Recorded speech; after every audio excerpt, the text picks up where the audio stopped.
মানুষকে আল্লাহ তাআলা যেই পরিমাণ হায়াত দিয়েছেন, এই হায়াতের থেকে একটা সেকেন্ড যখনই মানুষের থেকে চলে যাইতেছে, তখন সে এক পা করে এক একটা মুহূর্ত সে কবরের দিকে রওনা হয়ে যাইতেছে।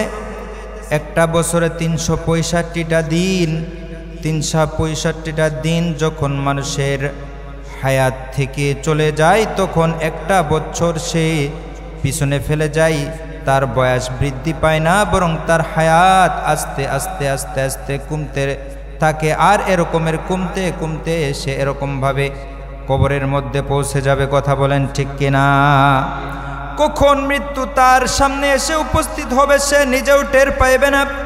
এজন্য কবি ডাক দিয়ে বলতেছেন, আমার ধ্যান ধারণা ভিন্ন, কারণ আমার সামনে রয়েছে আখিরাত, কবর, হাসর, মিজান, পুলসিরাত। ওই পুলসিরাতের পুল আমাকে পাড়ি দিতে হবে। ওই চিন্তা চেতনা নিয়ে আমি রাত দিন অতিবাহিত করি আর ধ্যান ধারণা রাখি, চিন্তার মধ্যে রাখি যে আল্লাহ রাব্বুল আলামিন আমাকে কেন দুনিয়ার মধ্যে প্রেরণ করছে, আমি কি করতেছি আর আমার ফলাফল কি হবে। তিনটা কথা বুজুর্গানে দিন বলেন, সব সময় খেয়াল রাখবা, সব সময় মনে রাখবা। কিস লিয়ে আয়া হো, ক্যা কর রহা হো, নতিজা ক্যা হোগা। কি জন্য পৃথিবীর মধ্যে তোমাকে রব্বুল আলামিন প্রেরণ করছেন, আর তুমি পৃথিবীর মধ্যে আগমন করার পর পৃথিবীতে তুমি কি কাজ করতেছ, যা কিছু করতেছ এগুলোর ফলাফল কি হবে। আল্লাহ রাব্বুল আলামিন কুরআনুল কারীমের মধ্যে জানিয়ে দিয়েছেন, আফাহাসিবতুম আন্নামা খলাকনাকুম আবাসা ওয়া আন্নাকুম ইলাইনা লা তুরজাউন। হে পৃথিবীর মানুষ, তোমরা কি ধারণা করছো যে তোমাদেরকে আমি আল্লাহ রাব্বুল আলামিন খামোখা সৃষ্টি করেছি, অনর্থক সৃষ্টি করেছি? কয় না না, তোমাদেরকে আমি অনর্থক সৃষ্টি করিনি। আর তোমরা যদি মনে করে থাকো যে আমার কাছে আসবে না, তাহলে তোমাদের ধ্যান ধারণা ভুল। আমি আল্লাহ রাব্বুল আলামিন তোমাদেরকে সৃষ্টি করেছি, ওমা খলাকতুল জিন্না ওয়াল ইনসা ইল্লা লিয়াবুদুন। একমাত্র আমি তোমাদেরকে সৃষ্টি করেছি আমি আল্লাহ তাআলার ইবাদত বন্দেগী করার জন্য। এরে যুবক ভাই, তুমি আজকে তোমাকে মসজিদের মধ্যে পাওয়া যায় না। এ যুবক, তোমাকে আজকে দিনের কোনো কাজের মধ্যে দেখা যায় না। দিনই মাহফিল, দিনই প্রোগ্রাম, আল্লাহর ঘর যখন আজান হয় প্রয়োজন ছিল সঙ্গে সঙ্গে তোমার মসজিদে আগমন করা, সালাত আদায় করা, কিন্তু মসজিদের দিকে তোমাকে দেখা যায় না। মসজিদে আসো না, মসজিদে আসো না। তোমার এই যৌবন কালটা তো আস্তে আস্তে আস্তে আস্তে শেষ হয়ে যাইতেছে। যৌবন কালটা অত্যন্ত দামি একটা সময়। এই যৌবন কালে কিছু ইবাদত বন্দেগী করে নাও, এটা তোমার জন্য কামিয়াবি হবে, কল্যাণকর হবে। এজন্য কবি বলছেন, দরজওয়ানি কুন রিয়াদত গর তুঝে মঞ্জুর হ্যায়, দরজওয়ানি কুন রিয়াদত গর তুঝে মঞ্জুর হ্যায়, चांद और जगम सालिया फिर उम्र भर मसरूर है, कर जुआनी में इबादत काहली अच्छी नहीं, कर जुआनी में इबादत काहली अच्छी नहीं, जब बुढ़ापा आ गया कुछ बाद बंद पड़ा नहीं।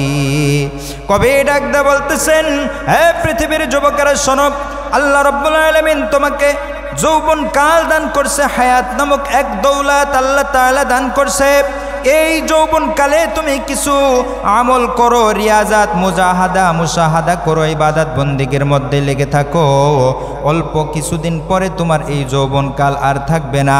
যখন থাকবে না এরকমভাবে, তখন তো তুমি আল্লাহ তাআলার ইবাদত বন্দেগীগুলো সঠিকভাবে করতে পারবে না।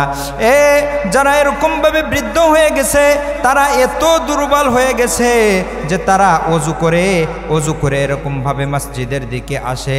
মসজিদে দেখা যায় যে অনেক সময় অজু করে আসছে, মসজিদের ভিতর প্রবেশ করবে, এক পা সিঁড়ির উপর রাখছে, সিঁড়ির উপর রাখার সঙ্গে সঙ্গে তার অজু ছুটে গেছে, আবার অজু করতে দৌড়াইতেছে, ঠিক না? তো এই জন্য যৌবন কালে কিছু ইবাদত বন্দেগী করে নাও। অলসিতা করো না, অলসিতা করা ভালো না। কারণ এই যৌবনকাল একবার যদি তোমার থেকে চলে যায় আর ফিরা পাইবা না। এজন্য কবি বলতেছেন, এক যুবক আর আরেক বৃদ্ধ দুইজনের সাক্ষাৎ হয়েছে। যুবক আর বৃদ্ধর মাঝে সাক্ষাৎ হয়েছে।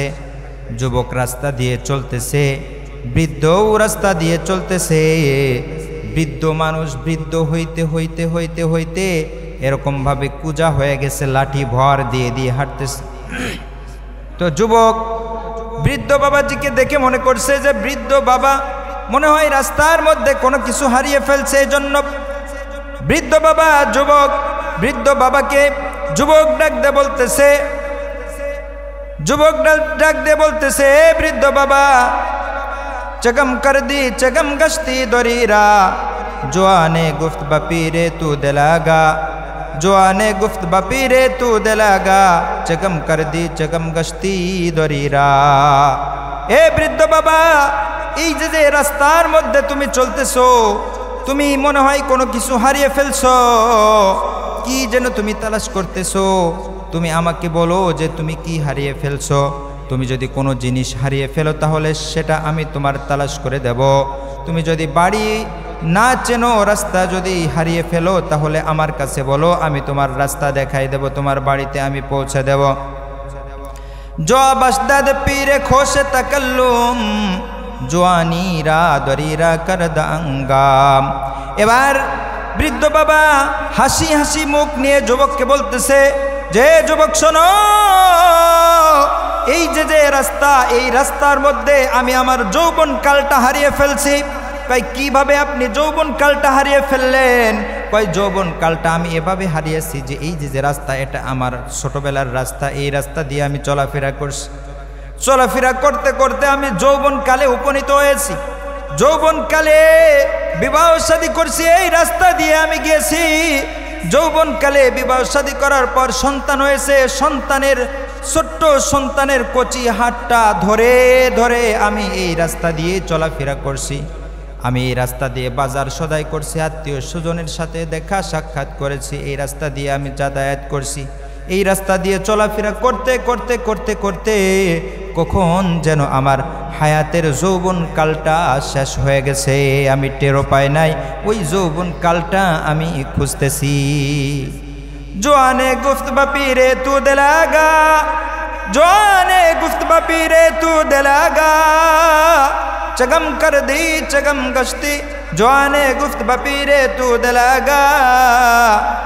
এবার যুবক ডাকতে বলতেছে, জোয়ানে গুফত বাপীরে তু কেয়া বি জোয়ানিরা, किसी हरगिज़ नमिया बद दोबारा जिंदगानीरा, किसी हरगिज़ नमिया बद दोबारा जिंदगानीरा। এ বৃদ্ধ বাবা, যেই যৌবনকাল একবার মানুষের কাছ থেকে সরে যায়, হারিয়ে যায়, ওই যৌবনকালটা আর জিন্দেগিতে খুঁজে পাওয়া যায় না। কথা বলেন ঠিক কিনা? এর যুবক, তোর পায়ে হাত রেখে বলি রে যুবক, আয় আয়, আল্লাহর ঘর মসজিদের মধ্যে আয়, নামাজের জন্য আয়। আল্লাহর ঘরের মধ্যে তুই আয়, নামাজের জন্য আয়। নামাজ আর কতকাল না পড়ে থাকবা? তুমি যদি মনে করো যে আমি নামাজ না পড়ে অনেক চালাকি করতেছি, তুমি যদি মনে করো যে মাহফিলের প্যান্ডেলের মধ্যে না এসে আমি অনেক চালাক হয়ে গিয়েছি, তাহলে তোমার চিন্তাধারা সম্পূর্ণরূপে ভুল। কথা বলেন ঠিক কিনা? কারণ হলো হাদিসের মধ্যে আসছে, আল্লাহ রব্বুল আলামিনের হাবিব বলেন, মানুষকে আল্লাহ রব্বুল আলামিন কিয়ামতের ময়দানে 5টা প্রশ্ন করবে। আল্লাহর নবী বলেন, লা তাজুলু কদামা ইবনি আদম, বনি আদম 5টা প্রশ্নের বনি আদম 5টা প্রশ্নের উত্তর না দেওয়ার আগ পর্যন্ত এক কদমের সামনে অগ্রসর হতে পারবে না। লা তাজুলু কদামা ইবনি আদম হাত্তা ইয়াসআলা আন খামসিন, আন عمره فيما أفناه، وعن شبابه فيما أبلاه، وعن ماله من أين اكتسبه وفيما أنفقه، وعن علمه ماذا عمل فيما علم، وعمل ماذا عمل 5টা প্রশ্ন করবেন কিয়ামতের দিন আল্লাহ রাব্বুল আলামিন। তোমাকে আমি একটা হায়াত দান করছিলাম, এই হায়াতটা তুমি কোন কাজের মধ্যে ব্যয় করছো? আমি আল্লাহ রাব্বুল আলামিন তোমাকে এক যৌবন কাল দান করছিলাম, এই যৌবন কালটা তুমি কোন কাজের মধ্যে ব্যয় করছো? কোথায় তুমি ক্ষয় করছো বলো? তুমি কি এই যৌবন কালটা হেলাই দোলাই খেলাধুলায় করে শেষ করে ফেলছো, নাকি আমি আল্লাহ তাআলার ইবাদত বন্দেগীর মধ্য দিয়ে তুমি কাটিয়ে দিয়েছো? জবাব দাও। সেদিন কি অবস্থা হবে যুবক? সেদিন কি উত্তর দেবে যুবতী বোন? কি উত্তর দেবে সেদিন? এজন্য 3 নম্বর প্রশ্ন আল্লাহ তাআলা করবেন, কোন পথে তুমি সম্পদ অর্জন করেছো আর কোন পথে তুমি ব্যয় করেছো? 3 নম্বর উত্তর হবে কোন পথে, হালাল উপায়ে তুমি সম্পদ উপার্জন করছো না হারাম উপায়ে উপার্জন করছো? 4 নম্বর বলবেন কোন পথে তুমি ব্যয় করেছো, হালাল জায়গা ব্যয় করেছো না হারাম পথে ব্যয় করেছো? 5 নম্বরে আল্লাহ রাব্বুল আলামিন প্রশ্ন করবেন, মাযা আলিমা, কি তুমি শিক্ষা অর্জন করছো, কি জ্ঞান অর্জন করছো? যেই পরিমাণ জ্ঞান অর্জন করছো ওই অনুযায়ী তুমি কতটুকু না আমল করছো। এই জন্য সময়টাকে কাজে লাগানো, সময়টাকে নষ্ট না করা। সময় তো শেষ হয়েই যাবে, আমার আপনার থেকে সময় শেষ হয়েই যাবে, সময় চলে যাবে, আমার আপনার সময় থাকবে না, জীবন সারা জীবন থাকবে না, মৃত্যুবরণ করতেই হবে। আল্লাহ তাআলার কাছে কি নিয়ে রওনা দিয়েছি, এটা একটা ভাবার বিষয়, এটা একটু ভাবার বিষয়, দেখার বিষয়। মুহতারাম হাজিরিন, এজন্য আল্লাহ রাব্বুল আলামিন বান্দাদেরকে ডাক দিয়ে বলতেছেন, ইন্না রাব্বাকা লাবিল মিরসাদ, নিশ্চয়ই তোমার রব সূক্ষ্ম দৃষ্টি তোমার দিকে রেখেছেন, তোমাকে দেখতেছেন তুমি কি করতেছো না করতেছো। রব্বুল আলামিন তোমাকে দেখতেছেন সর্বক্ষণ, তুমি কি করো না করো, তুমি কি নেক কাজ করতেছো না খারাপ কাজের মধ্যে তুমি লিপ্ত হয়ে গেছো। আল্লাহ রাব্বুল আলামিন বলতেছেন, ইন্না রাব্বাকা লাবিল মিরসাদ ফাআম্মাল ইনসানু ইযা মাবতালাহু ফাআকরামাহু ওয়া না'আমাহু ফায়াকুলু রাব্বি আকরামান। আল্লাহ রাব্বুল আলামিন বান্দাদেরকে ডাক দিয়ে বলতেছেন, বান্দারে আমি তোমাকে পরীক্ষা করব। আল্লাহ রাব্বুল আলামিন বলতেছেন, আমি বান্দাকে পরীক্ষা করে থাকি, আমি বান্দার প্রতি নিয়ামত রাজি বর্ষণের মাধ্যমে আমি তাকে নিয়ামত রাজি দান করি। আল্লাহ তাআলা মানুষকে নিয়ামত দ্বারা, নিয়ামত দিয়ে আল্লাহ তাআলা পরীক্ষা করেন, আবার নিয়ামতগুলো আল্লাহ তাআলা ছিনিয়ে নিয়েও পরীক্ষা করেন। আল্লাহ তাআলা নিয়ামত দান করেন, যেমন নিয়ামত দান করেন মানুষকে, এই নিয়ামতগুলো দিয়ে আল্লাহ তাআলা মানুষকে পরীক্ষা করে থাকেন যে এই নিয়ামতের সঠিক ব্যবহার সে করে কিনা। এজন্য সম্পদ পাইলেই, সন্তান পাইলেই মনে করা যাবে না যে আল্লাহ তাআলা আমাকে অনেক সুখে রাখছে, আল্লাহ তাআলা আমার কোনো পরীক্ষা নেবেন না, এটা ভাবার কোনো উপায় নাই, এটা ভাবার কোনো কারণ নাই। বরং সম্পদ যে আল্লাহ রাব্বুল আলামিন দিয়েছেন, ওই আল্লাহ তাআলা আবার সম্পদ নিয়েও পরীক্ষায় আমাকে আপনাকে ফেলতে পারেন। কথা বলেন ঠিক কিনা? আল্লাহ রাব্বুল আলামিন সম্পদ দিয়ে পরীক্ষা করতে চান, যেমন আল্লাহ রাব্বুল আলামিন কারুনকে সম্পদ দান করছিলেন, এই সম্পদ দিয়ে আল্লাহ তাআলা তাকে পরীক্ষায় ফেললেন। পয়গম্বর হযরত মুসা আলাইহিস সালাম তার কাছে সম্পদের যাকাত নেওয়ার জন্য গেলেন, যে বলতেছে, কারুন আল্লাহ রাব্বুল আলামিন তোমাকে যেই সম্পদ দান করছে তা থেকে তুমি যাকাত প্রদান করো। কারণ সম্পদ দেবে না, এজন্য বিভিন্ন ধরনের তাল বাহানা করতে লাগলো। এক পর্যায়ে হযরতে মুসা আলাইহিস সালামের বিরুদ্ধে একজন মহিলাকে ভাড়া করলো, মহিলাকে অর্থ সম্পদ দিয়ে ভাড়া করে এরকমভাবে মুসা আলাইহিস সালামের বিরুদ্ধে লাগিয়ে দিল। পয়গম্বর মুসা আলাইহিস সালাম জনসম্মুখে মানুষের সামনে ওয়াজ করতেছেন, তো একজন মহিলা, ভাড়াটে মহিলা দাঁড়িয়ে গেছে, দাঁড়িয়ে গিয়ে বলতেছে, ও পয়গম্বর মুসা, বলেন না জিনার হদ কি, জিনার শাস্তি কি, আমি একটু জানতে চাই। পয়গম্বর মুসা আলাইহিস সালাম বললেন, যদি কেউ ব্যভিচার করে, জিনা করে, তাহলে তাকে এরকমভাবে হত্যা করতে হবে, তাকে পাথর নিক্ষেপ করে হত্যা করে দাও। হত্যা করার বিধান আল্লাহ তাআলা দিয়েছেন। ইসলামে শরিয়াতের বিধান হলো, যে ব্যক্তি অবিবাহিত সে যদি জিনা করে তাহলে তাকে 80 দুররা মারো, 100 দুররা মারো, তাকে কি করো? 100টা বেত্রাঘাত করো।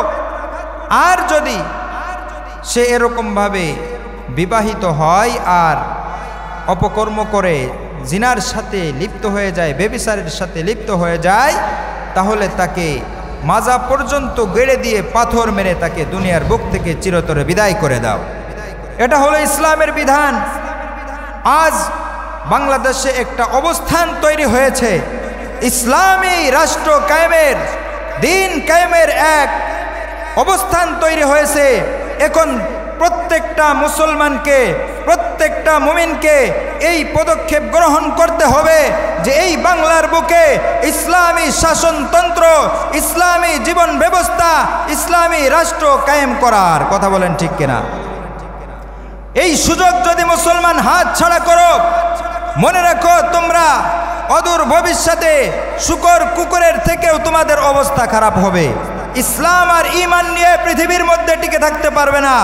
নাস্তিক মুরতাদ বেঈমানের দল যেরকমের ইসলামের উপর আঘাত আনতেছে, অচিরেই যদি তুমি ইসলামী রাষ্ট্র এই দেশে কায়েম করার পদক্ষেপ গ্রহণ না করো, তাহলে তোমার মৃত্যু হবে শুকর কুকুরের থেকেও নিকৃষ্টভাবে। কথা বলেন ঠিক কিনা? আমার ভাইয়েরা, আমার বোনেরা, সামনে নির্বাচন আসতেছে। এই নির্বাচনে ইসলামী দলগুলো ঐক্যজোট বেঁধেছে, তাদেরকে ভোট দিয়ে জয়যুক্ত করে আমাদের রাষ্ট্রে ইসলামী শাসন ব্যবস্থা কায়েম করতে হবে। কথা বলেন ঠিক কিনা? রাজি আছি তো ইনশাআল্লাহ আমরা সবাই? আল্লাহ তাআলা আমাদেরকে কবুল করেন, বলেন আমিন।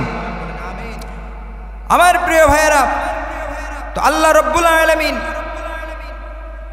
তার পয়গম্বরকে বলতেছে যে এটার শাস্তি কি? কয় মৃত্যুদণ্ড। কয় আপনি আমার সাথে জিনা করছেন, জোরে কর নাউজুবিল্লাহ, আপনি আমার সাথে ব্যভিচার করছেন। কথা শুনে তো সবাই থকিয়ে গেছে, মজলিসের মধ্যে পিং পতন, নীরবতা এসে গেছে।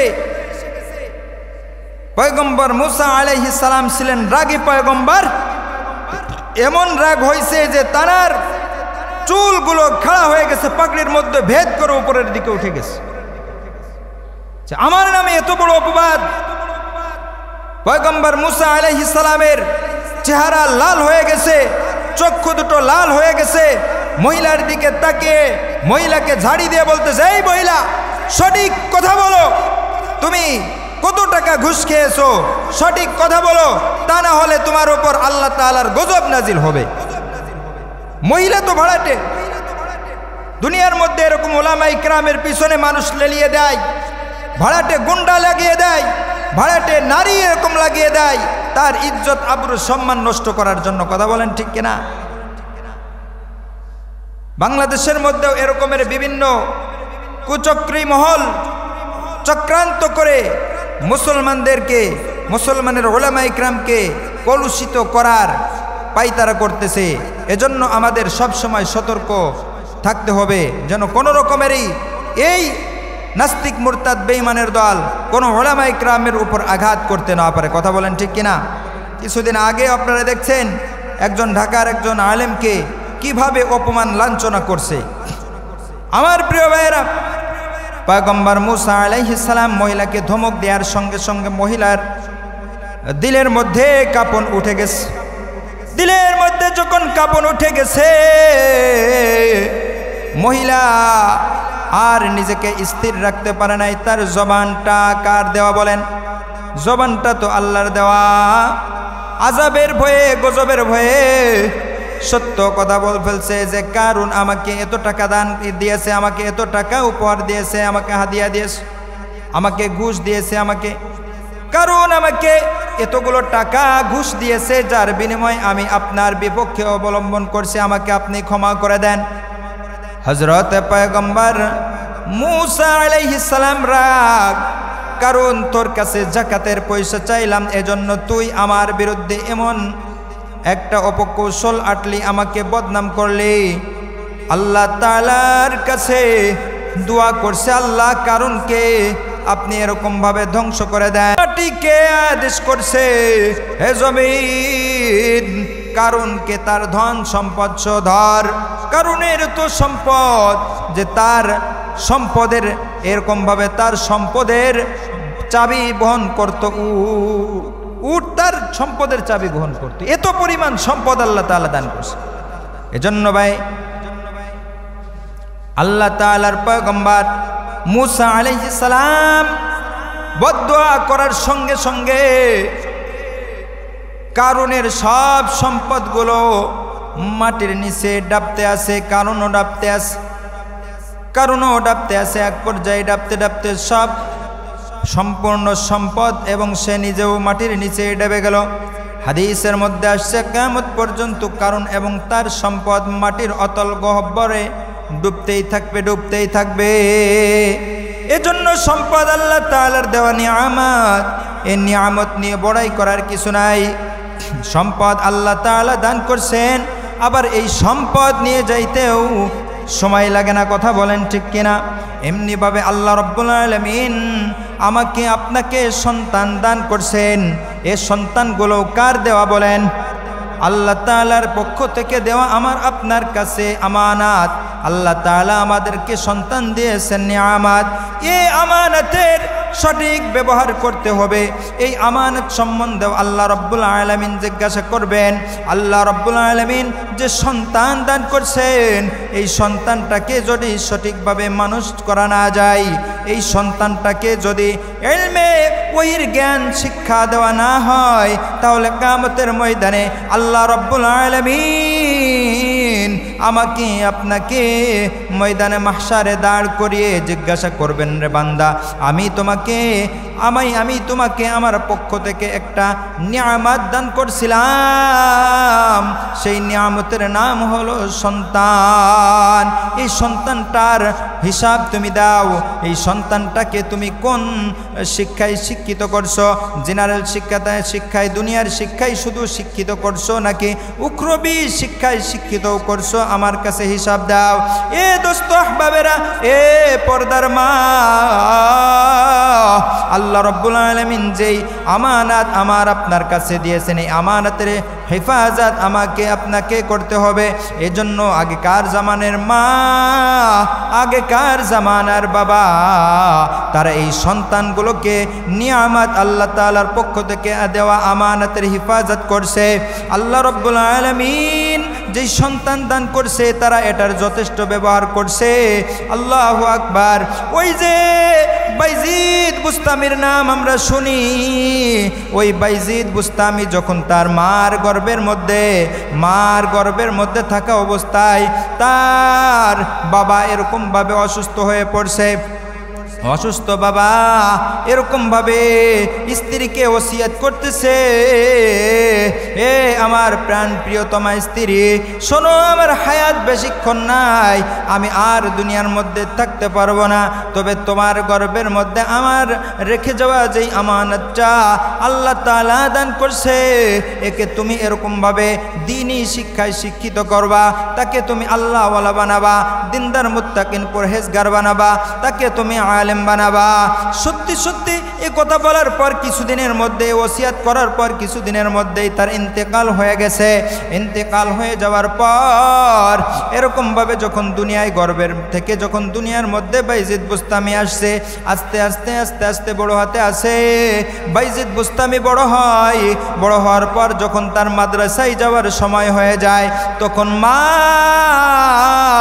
সন্তানটাকে সুন্দর করে সুসজ্জিত করে ফেলছে, মাদ্রাসায় নিয়ে যাওয়ার সব প্রস্তুতি গ্রহণ করছে।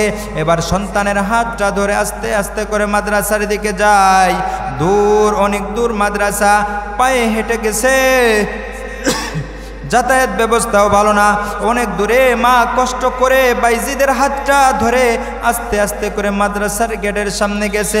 মাদ্রাসার গেটের সামনে গিয়ে মা বাইজিদকে নসিহত করতেছে, বাইজিদ আলেম না হয়ে খবরদার বাড়িতে যাইবা না, আলেম হবা, হাফেজ হবা, মাওলানা হবা, মুফতি হবা, ফকিহ হবা, আল্লাহর ওলি হবা, তারপরেই তুমি বাড়িতে যাইবা। বাবা সব সময় আল্লাহ তাআলার উপর ভরসা রাখবা, আল্লাহ তাআলার কাছে সাহায্য চাইবা, একমাত্র সাহায্যকারী হলেন তোমার আমার আল্লাহ। সত্যি সত্যি বাইজিদ মাদ্রাসার মধ্যে এবার এরকমভাবে প্রবেশ করছে। উস্তাদের হাতে বাইজিদকে ধরিয়ে দিয়ে মা বলতেছে, উস্তাদজি আমার বাইজিদকে আপনার হাতে তুলে দিয়ে গেলাম, আমার বাইজিদকে আপনি হাফেজ বানাবেন, আলেম বানাবেন, ওলি বানাবেন। আমার বাইজিদ আলেম না হয়ে যেন বাড়িতে না যায়, তাকে আপনি ছুটি দেবেন না। আলেম হওয়ার পর সে বাড়িতে যাবে। কি কুরবানি রে মার, কি কুরবানি! মা দিলের মধ্যে পাথর চাপা দিয়েছে আল্লাহ তাআলাকে রাজি করার জন্য। নিজের সমস্ত আনন্দ আল্লাহ সবচেয়ে পায়ের নিচেই ধূলিসাৎ করে দিয়েছে। মা উস্তাদের হাতে দিয়ে নসিহত করে চলে আসছে। চলে আসার পর বাইজিদ মাদ্রাসায় পড়াশোনা করতেছে। কিছুদিন পর বাইজিদ উস্তাদজিকে বলতেছে, উস্তাদজি মাকে দেখতে মন চায়, মার জন্য দিলটার মধ্যে বড় কষ্ট লাগে, মাকে দেখতে বড় মন চায়। উস্তাদজি বলতেছে যে বাইজিদ তোমার মা তো তোমাকে আলেম হয়ে যাইতে বলছে। কই ওটা আমার মার আবেগ মাখা কথা ছিল উস্তাদজি, মা আবেগের সুরে অনেক কিছুই বলে ফেলছে। উস্তাদজি আমাকে একটু ছুটি দেন, আমি আমার মাকে দেখতে যাব। উস্তাদজি এবার চিন্তা করলেন, এভাবে বাইজিদকে ছুটি দেওয়া যায় না। বাইজিদ ঠিক আছে তোমাকে ছুটি দেব, তবে তুমি কোরআনের 3 ভাগের 2 ভাগ শেষ করে আসো। বাইজিদ 3 ভাগের 2 ভাগ শেষ করলে তোমাকে আমি ছুটি দেব। বাইজিদ সত্যি সত্যি কোরআন তিলাওয়াতের পিছনে লেগে গেছে। রাত দিন মেহনত করে করে অল্প সময়ের মধ্যেই সে হাফেজ হয়ে গেছে। অল্প সময়ের মধ্যে উস্তাদের দেওয়া সীমানা সে এরকমভাবে টার্গেট সে পূর্ণ করে ফেলছে। আর আল্লাহ রাব্বুল আলামিনের কাছে বাইজিদ দোয়া করে, ওগো আল্লাহ মাকেই তো দেখতে যাব, দেন না উস্তাদ যেই সীমানা পর্যন্ত আমাকে হিফজ করতে বলছে কোরআন, ওই পরিমাণ হিফজ, ওই পরিমাণ কালাম আমার সিনার মধ্যে আপনি প্রবেশ করাই দেন দ্রুত। আল্লাহ রাব্বুল আলামিন বাইজিদের দোয়া কবুল করছে। বাইজিদ অতি শীঘ্রই উস্তাদের টার্গেট পূরণ করে উস্তাদের কাছে গিয়ে বলতেছে, উস্তাদজি আপনার দেওয়া টার্গেট আমি পূরণ করে ফেলছি, এবার আমাকে ছুটি দেন। উস্তাদ ভাবলো যে হ্যাঁ তাকে ছুটি দেওয়াই যেতে পারে, সে একটা পরিমাণ, তাকে দেওয়া পরিমাণ সে পূরণ করছে, আমার দেওয়া ওয়াদা এখন রক্ষা করতে হবে। যদিও বাইজিদের মা বলছে তাকে আলেম না বানায় বাড়িতে না পাঠাইতে, কিন্তু আমি তো ওয়াদা অঙ্গীকার করে ফেলছি বাইজিদের সাথে। যাও বাইজিদ তোমার মাকে দেখে আসো। বাইজিদ রওনা দিয়েছে মাদ্রাসা থেকে হাঁটতে হাঁটতে হাঁটতে হাঁটতে বাড়ির দিকে চলে গেছে। যাইতে যাইতে দূরের পথ, সন্ধ্যা ঘনিয়ে গেছে, সন্ধ্যা হয়ে গেছে। সন্ধ্যার পরে গিয়ে মার দরজার মধ্যে খটখট খটখট করে দরজায় আওয়াজ করে, বলে কে? কয় আমি আপনার কলিজার টুকরা সন্তান বাইজিদ। মা বলে না না তুমি আমার বাইজিদ না, আমার বাইজিদ তো আলেম হয়ে আসার কথা। কয় মা গো তোমাকে দেখতে বড় মন চাই, তোমাকে দেখার জন্য মনটা বড় উতাল পাতাল করতেছিল গো মা, তোমাকে না দেখে থাকতে পারতেছি না। কই না না তুমি আমার বাইজিদ না, তুমি হয়তো বাইজিদের কণ্ঠ নকল করে আমার সাথে কথা বলতেছ। আমার বাইজিদ আলেম না হয়ে মার সাথে দেখা করার কথা না।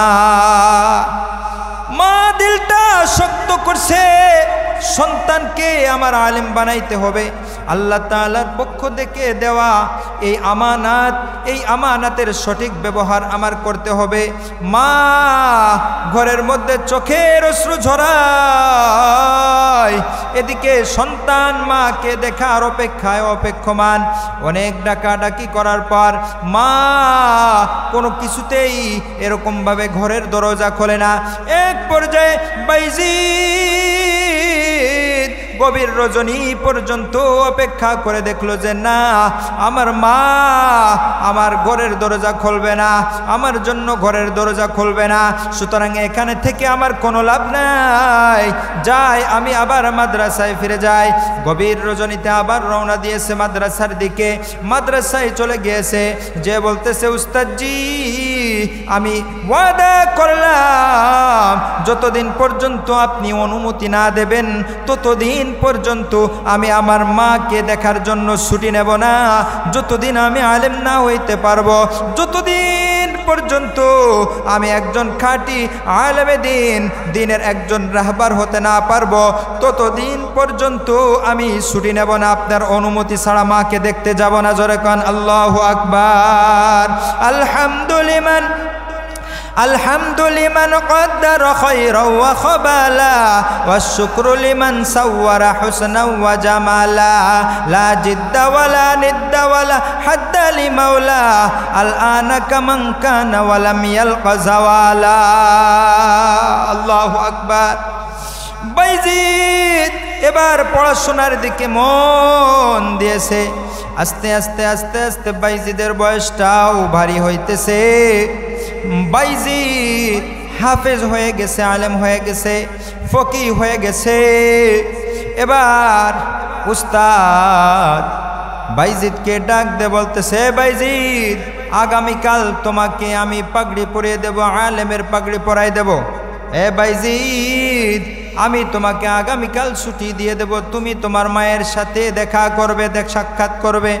উস্তাদজি রাতের আধারে ঘুমিয়ে গেছে। আল্লাহু আকবার। উস্তাদজি ঘুমিয়ে গেছে। স্বপ্নের মধ্যে সাদা পোশাক পরিহিত একজন লোক স্বপ্নের মধ্যে তার সামনে এসে দাঁড়িয়ে বলতেছে, উস্তাদ আমি মদিনার মরুর দুলাল, আমি সরকারে দু আলম মহানবী মুহাম্মদুর রাসূলুল্লাহ সাল্লাল্লাহু আলাইহি ওয়াসাল্লাম। এ উস্তাদ আপনি আগামীকাল বাইজিদের মাথার মধ্যে পাগড়ি পরাই দেবেন। আমার অনুরোধ হলো, আমার আদেশ হলো, বাইজিদের মাথার মধ্যে একটা পাগড়ি পরাইলে হবে না, বাইজিদের মাথার মধ্যে দুইটা পাগড়ি পরাই দিবে। একটা পাগড়ি আপনার পক্ষ থেকে দেওয়া আলেমের মর্যাদার পাগড়ি, আর একটা পাগড়ি হবে ওলায়াতের পাগড়ি, ইলম ও মারিফাতের উলুম ও মারিফাতের পাগড়ি। একটা পাগড়ি হবে আমি রসুলের পক্ষ থেকে দেওয়া ইলমে এরকমভাবে তাসাউফের পাগড়ি, নবুয়াতের পাগড়ি তার মাথার মধ্যে পেঁচাই দিবেন। আর ওলায়াতের দস্তখাত আপনি সাথে সাথে এর দস্তখাত আপনি দিয়ে দেবেন যে যাও বাইজিদ তুমি এখন থেকে পৃথিবীর সব থেকে বড় অলি। সুবহানাল্লাহ। বাইজিদ এবার সকালবেলা উস্তাদ তাকে ওলায়াতের পাগড়ি পরাই দেশে, আলেমের পাগড়ি পরাই দেশে, ওলায়াতের দলিল তার সাথে দিয়ে দেশে। যাও বাইজিদ যাও তোমার মাকে দেখো, মার পাশে যাও। বাইজিদ এবার পাগড়ি পরে দরজায় আসছে, এসে দেখে মা অনেক বৃদ্ধ হয়ে গেছে, বার্ধক্যে উপনীত হয়ে গেছে। মা বার্ধক্যের কারণে চোখে এখন ভালো দেখে না, কানে ভালো শোনে না। মার কাছে গেছে, যাওয়ার পর মাকে মা বলে ডাক দিয়েছে, বলতেছে মা আমি তোমার বাইজিদ। মা চোখে দেখতে পারে না ভালো, অনেক কষ্টে বাইজিদের চেহারার দিকে তাকাইছে। তাকাই দেখে আমার সোনামণি, আমার জাদুমণি, ওই ছোট্ট সোনামণিটা এত বড় হয়ে গেছে। আল্লাহু আকবার। তার মাথার মধ্যে দুটো পাগড়ি দেখা যায়। মাকে বলতেছে, গো মা তুমি যেই রকমের আমাকে হইতে বলছো, উস্তাদের কাছে যেই রকমের হইতে বলছো ওই রকমের আমি হয়ে আসছি, আমি আলেম হয়ে আসছি গো মা। বাইজিদের মা বাইজিদকে জড়াই ধরে কান্দে, মা কান্দে, সন্তানও কান্দে, মার চোখেও পানি, সন্তানের চোখেও পানি। এ পানি আর কোনো পানি না, এটা আনন্দ অশ্রু, এটা আনন্দ অশ্রু। মা বলতেছে বাইজিদ রে, তোর বাবা যখন আমাকে তোকে আমার গর্ভে তোকে রেখে যায়, তোর বাবার ওসিয়াত আমি পূরণ করতে পেরেছি। সব সময় আমি আল্লাহ তাআলার কাছে দোয়া করতাম, ওগো আল্লাহ আমার বাইজিদকে তুমি আলেম বানাই দাও, আমার বাইজিদকে তুমি ওলি বানাই দাও।